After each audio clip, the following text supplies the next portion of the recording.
Hey everyone, welcome back to the Critic-Verse. Today we're continuing with our recap and review of Percy Jackson and the Olympians with episode 4 titled I Plunge to My Death.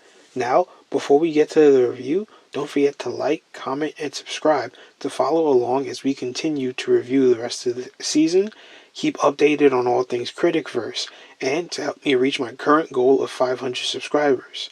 And while this video does include a brief recap, it's no substitute for the source media.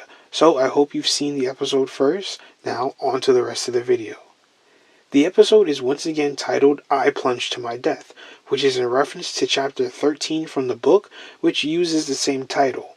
And in show, though the title is in reference to the final scene of the episode that features Percy in a bit of a hard spot until he gets the divine intervention that he's been looking for. The episode begins with a flashback of a parent and child swim class and Percy's unwillingness to get in the water. It then transitions to young Percy lost in the desert with a deathly figure approaching him. He's awakened and talks to Annabeth about her former forbidden kid friend Thalia. Percy questions Annabeth's faith in the gods versus how they treat their offspring. Next, an entity is shown crashing into the train. Then it cuts to the kids in the dining car being questioned by some cops after their cabin was busted into, and they are the prime suspects from an eyewitness report. While being detained, the eyewitness comes to speak with them and reveals herself as Echidna, the mother of monsters. She believes that the demigods are the real monsters, and she'll have one of her youngest children going to hunt them just so she can learn. She taunts them to run, and the beast stabs Percy, but Annabeth stabs it right back. As they run away, all the veil shows is a small dog chasing after them, to normal people at least, and sometimes just an invisible force driving its way through.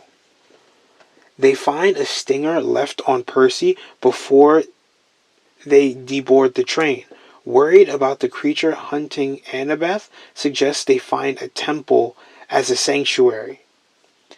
They wonder where that is, and it turns out that the St. Louis Arch is apparently a temple to Athena because of its architectural structure and design. It's a monument to her, as it's mathematically sound. Percy rejects Annabeth's advice to try and contact Poseidon, and Percy was poisoned by the stinger, but Annabeth thinks to cover Percy in water in hopes that it would heal him like it happened in Capture the Flag back at camp. Echidna and the Chimera are somehow able to enter the temple because of Percy's actions with Medusa's head in the previous episode.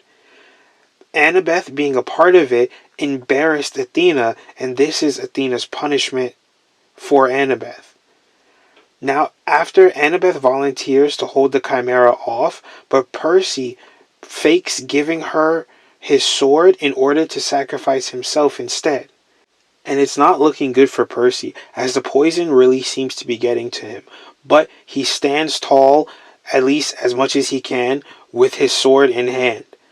And while he swipes at the Chimera swipes right back at him and tosses him. And while he's cradling on the ground, the Chimera breathes fire, but he manages to dodge. Now, Echidna blows a hole in the floor of the arch, and the Chimera knocks Percy through.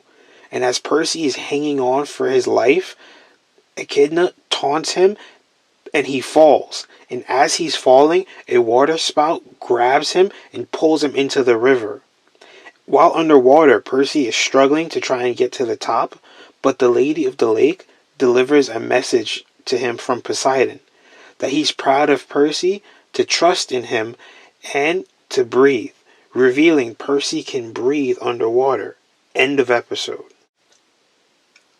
Wow, this was a fast-paced episode that kind of kept you on the edge of your seat for most of it. Kind of like the episode that I was hoping for with this show. And even though it was probably the shortest episode so far, it was a pretty great episode. Now, here are some more in-depth thoughts I had on the episode.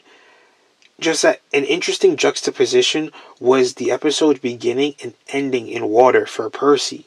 And each time, Percy is with a different parent. How at the beginning, with his mother, he is safe, protected, but doesn't want to leave her and venture into the water. But at the end, when he's with his father, he isn't coddled, so to speak, but is still protected in another way, as part of his more godlike forbidden child abilities manifest. The second juxtaposition comes in the form of Annabeth and Percy's perspective views on the gods as parents, and the results of their actions despite those views.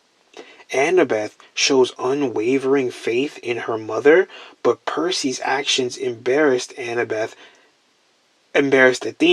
and Annabeth is punished for it, while Percy has no faith in Poseidon and is somewhat rewarded for his actions by his father, and Poseidon even sends an emissary to talk to Percy on his behalf. And in this episode, we also get to see more of the veil in action again, because the Chimera to regular people only appeared as a tiny, purse-like dog. But we can obviously see him through Percy and Annabeth's perspective as a gigantic beast. But even also other points of the episode, if the Chimera isn't the little dog, it's just invisible, as we see on the train before the gang depart, and when Echidna is walking to the arch, she's followed by an invisible force just knocking things any which way.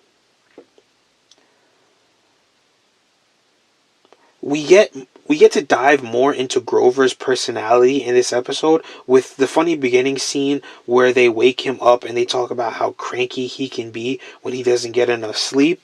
And then the scene where the centaurs are running, Grover begins to talk about Pan, the god of nature, and how once he left, man just kept on advancing and pushing nature aside. And that's the quest his Uncle Ferdinand was on when he got lost in Medusa's garden. Oh, and finally, when they finally made it to the St. Louis Arch, and there are hunting trophies inside, that's at least the man-made addition to Athena's temple, Grover almost gets kind of aggressive with Annabeth because he views how these people are treating animals poorly on Athena, because Athena isn't doing anything to stop it, being a satyr, half animal, half man himself. And Athena's feminist badge comes into question online after the Medusa incident, where Medusa reveals that Athena cursed her because Poseidon had taken an interest in Medusa and that it embarrassed Athena somehow. And now she practically disowns Annabeth for something Percy did. And it just doesn't look like Athena's a girl's girl. And I'm also starting to wonder, how did they pay for a train to take them from the East Coast all the way to Los Angeles with only $200? Like, the camp would have had to have given them $200 each, but even then, that would still blow a huge chunk in each one of their stashes. Unless the camp bought the tickets ahead of time, just like maybe they did with the bus. Because I don't see them being able to afford all of this on $200 alone.